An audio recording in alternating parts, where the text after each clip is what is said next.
నా ఆలోచన ఒకటి, విశాఖపట్నం ఈరోజు రాష్ట్రంలోనే హైయెస్ట్ పర్ క్యాపిటల్ ఉండే జిల్లా విశాఖపట్నం జిల్లా. రెండో విషయం చూస్తే Visakhapatnam one of the best district, ఒక docile most livable place in Andhra Pradesh ఏదంటే చిరునామా విశాఖపట్నం. అదే మరి ఎవరైనా రిటైర్ అయితే ఎక్కడ ఉండాలి అనుకుంటున్నామంటే విశాఖపట్నంలోనే ఉండాలి అనే కోరిక ఉంది ఇక్కడ. దానికి అనేక కారణాలు ఉన్నాయి.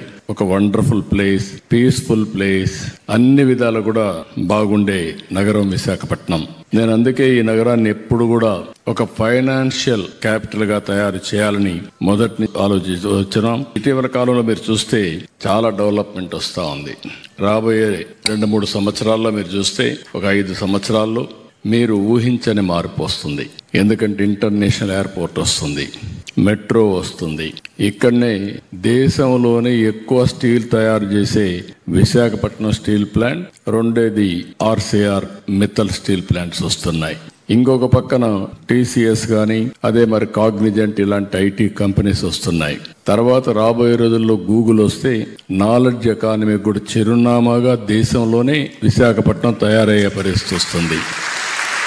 వాళ్ళు ఇక్కడ డేటా సెంటర్ పెట్టి ప్రపంచంలో ఉండే డేటాస్ అంతా కూడా ఇక్కడ తీసుకొచ్చి అనలిటిక్స్ చేసి ఆర్టిఫిషియల్ ఇంటెలిజెన్స్ ఉపయోగించి సొల్యూషన్స్ ఇక్కడి నుంచి పంపించే పరిస్థితికి వస్తున్నారు.